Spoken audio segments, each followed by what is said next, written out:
Bonjour à toutes et à tous et bienvenue à tous les supporters du Real Madrid et fans de foot en général, j'espère que tout le monde va bien. Je sais très bien qu'en ce moment, l'actualité footballistique est marquée par l'Euro 2024 qui est à mon sens plutôt décevant de manière générale et aussi par la Copa América que malheureusement je ne peux pas trop suivre parce que les matchs sont souvent à 2 ou 3 heures du matin et comme j'ai pas envie de flinguer mes nuits puis après mes journées de travail, c'est quand même un peu compliqué. Mais je vais quand même essayer à partir des quarts et des demi-finales de la Copa de parler justement de ces matchs-là, de l'Argentine, du Brésil et l'Uruguay en espérant bien sûr que soit nos Brésiliens du Real Madrid, Vini, Rodrigo, Endrick et Militao ou notre Uruguayen préféré Valverde soulèvent ce trophée par rapport à Messi et l'Argentine, bien sûr qui sont pour l'instant l'ennemi à battre en Copa América parce que c'est quand même les tenants du titre et aussi champions du monde. Mais à part la Copa, il y a quand même tous les débriefs quasiment de l'Euro à retrouver sur la chaîne comme d'habitude, donc si ça vous intéresse, n'hésitez pas à les suivre et les regarder en tout cas en vous abonnant et pour ne pas rater les prochaines notifications des prochains débriefs. Sauf qu'on arrive quand même au quart de finale,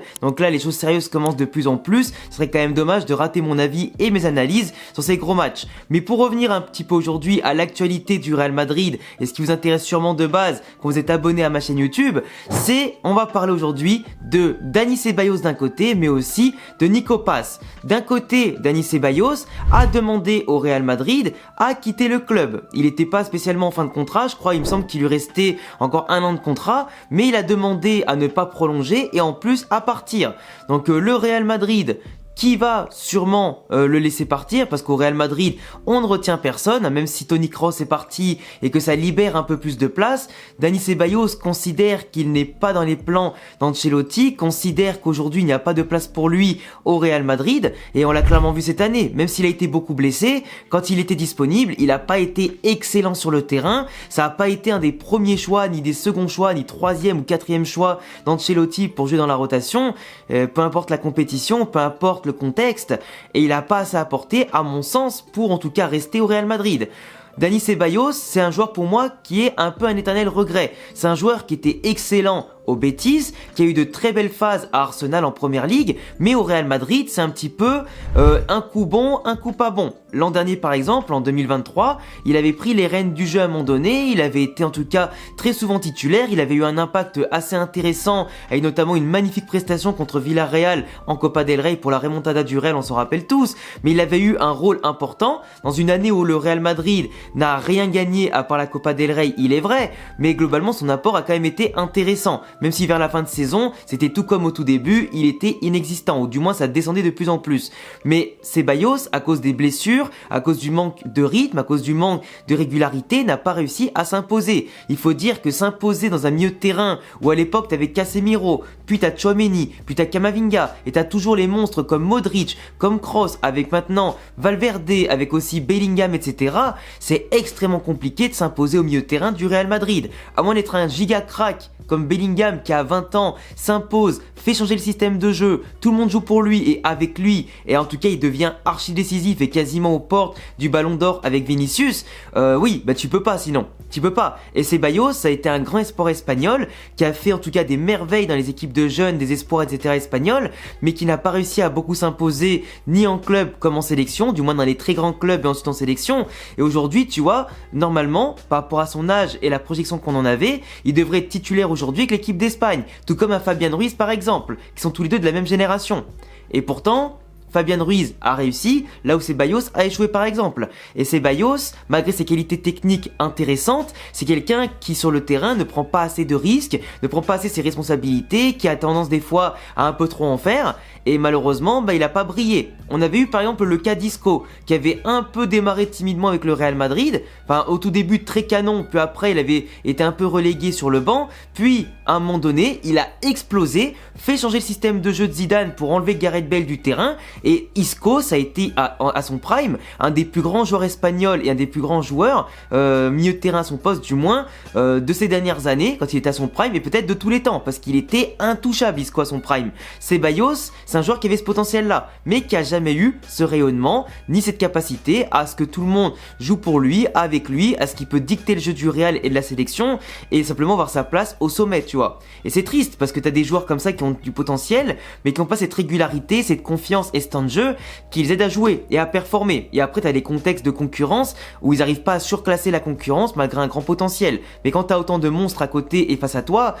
tu peux élever le niveau au bout d'un moment, mais si tu n'arrives pas à t'accrocher au wagon et qu'après, en plus, Ancelotti et Zidane, c'est quand même des coachs très conservateurs qui misent souvent sur les mêmes et qui te laissent pas beaucoup de chance quand tu sors un peu de ce rayon de confiance, c'est compliqué. Et donc forcément, le contexte de Ceballos, il a plein de choses bien sûr explicables. Mais pour moi, après sur le terrain, comme je disais, il a pas montré assez de choses, il a pas été assez décisif sur la durée, il s'est beaucoup caché, a été pas mal fantomatique, même dans les moments où on en avait vraiment besoin. Donc c'est compliqué. Et c'est pas quelques sursauts par moment, dans quelques compétitions, quelques contextes, qui t'aident en tout cas à avoir cette régularité, cette chance et opportunité de rester au Real. Et à mon sens, Ceballos a eu, comme tout comme Asensio, pas mal de chances de rester au Real Madrid par rapport à d'autres joueurs qui ont été plus impactants mais qui n'ont pas eu cette chance de rester plus longtemps. Et là pour le coup il s'est accroché, il a rempli son palmarès, ça c'est pas un problème, ça restera toujours un très bon joueur mais pas un très très grand joueur. Tu vois ce que je veux dire ou pas? La nuance entre bon joueur et grand joueur, elle est quand même importante. Et donc Ceballos aura pas marqué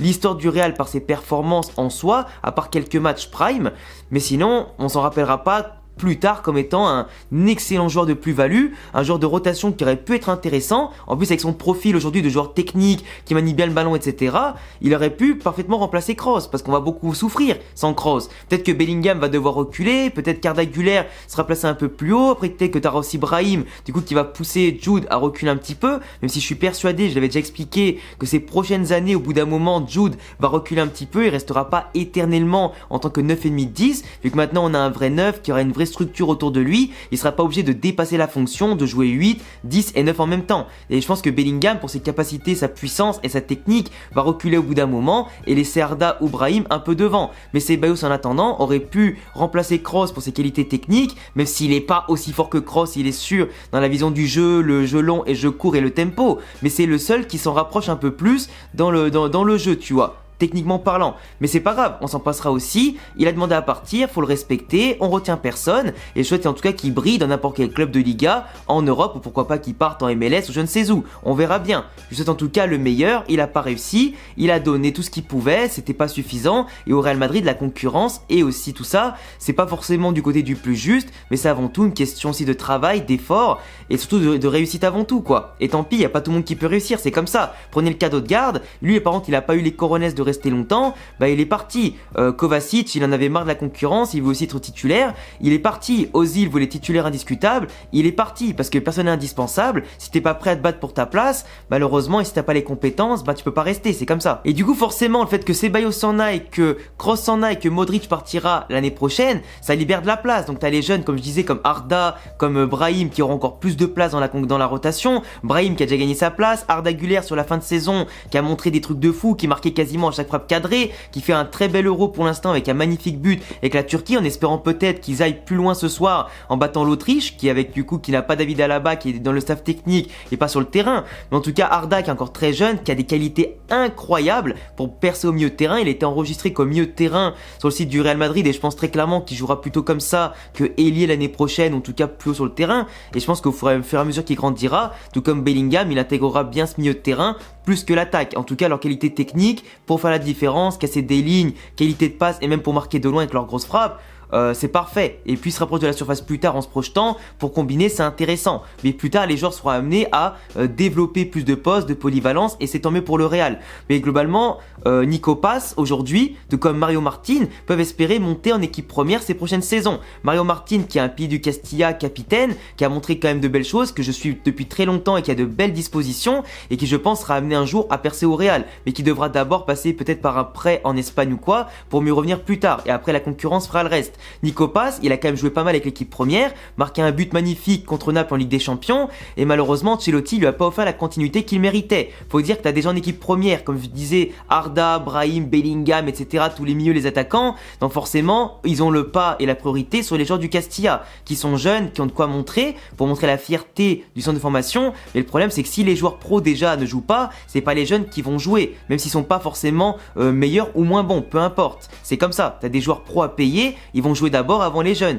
C'est comme ça, c'est pas comme le Barça qui est en crise, qui a absolument besoin des jeunes pour se renouveler, apporter des jeunes à moindre coût et pour compenser les mauvaises recrues qu'ils ont fait et les mauvais joueurs qui sont en train de faire des mauvaises perfs en équipe première. Donc tu vois, les Fermin, etc., ils ont leur place parce que dans ce Barça-là, il n'y a pas de concurrence, il y a rien, tu vois. Comparé au grand Barça qui a certes toujours misé de base sur les jeunes, mais le Barça a toujours eu des grands joueurs. Là où le Barça aujourd'hui n'a quasiment pas beaucoup de grands joueurs et beaucoup plus de place pour les jeunes, qui aient du temps de s'exprimer, du temps de jeu, etc. Même si certains comme Marc Guiu par exemple ont dû signer à Chelsea cet été pour aller chercher du temps de jeu parce qu'ils n'auront pas de place, tu vois. Et aussi pour éponger les dettes du Barça, pour réinvestir ailleurs, etc. Mais au Real Madrid, c'est très difficile pour les jeunes. Il n'y a pas aussi ce système de jeu qui a appris du début de la formation débutant jusqu'au pro. T'as pas le même système de jeu, t'as pas cette habitude, comme par exemple les jeunes au Barça qui apprennent un système de football et qui peuvent parfaitement s'intégrer en général aux pros qui auront normalement, peu importe l'entraîneur, à peu près les mêmes principes de jeu, tu vois. Plus leur noyau dur de copains qui auront percé avec eux, donc ils auront déjà les automatismes et les repères. Là où au Real Madrid, t'as pas ce repère,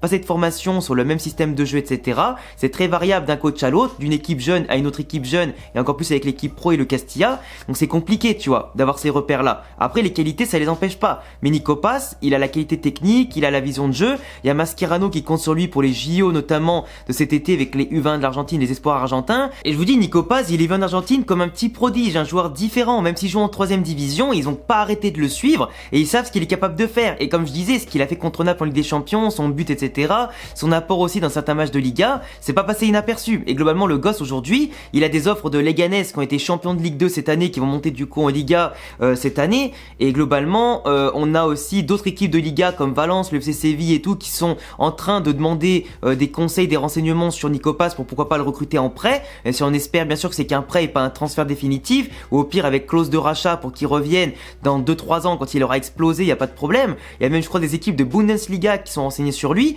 donc à voir ce que ça va donner, mais pour moi Nico Paz doit avoir cette régularité, ce jeu, et malheureusement qu'il n'obtiendra pas en équipe première au Real, à cause de la concurrence, les possibles nouvelles recrues qui peuvent arriver, et puis surtout par rapport au contexte aussi, même s'il y a des départs et qu'il faut les combler avec des jeunes ou des autres arrivés, aujourd'hui il y avait tellement d'embouteillages dans l'effectif que justement les départs permettent d'avoir, c'est quand même un effectif complet, polyvalent, avec des joueurs qui pourront vraiment jouer et avoir du temps de jeu, en plus de la confiance du coach bien entendu, s'il performe. En tout cas pour Mario Martin, Ceballos et Nico Paz, Ceballos veut partir, bah écoute tant mieux pour lui, Nico Paz, il y a des équipes qui se renseignent sur lui, et Mario Martin, bah à voir s'il reste au Castilla une année de plus, même si pour ce potentiel, de comme Nico Paz, c'est mieux de le prêter. Enfin bref, dites-moi en commentaire les amis ce que vous en pensez, et puis on en reparlera bien sûr dans les prochains jours quand les différentes opérations seront officielles ou pas, et puis je vous souhaite à tous une excellente journée, abonnez-vous, cochez la cloche et laissez un petit pouce bleu pour en tout cas me soutenir et ne pas rater les prochaines vidéos sur le Real, le football européen et mondial, et bien sûr dans les compétitions comme l'Euro et la Copa América.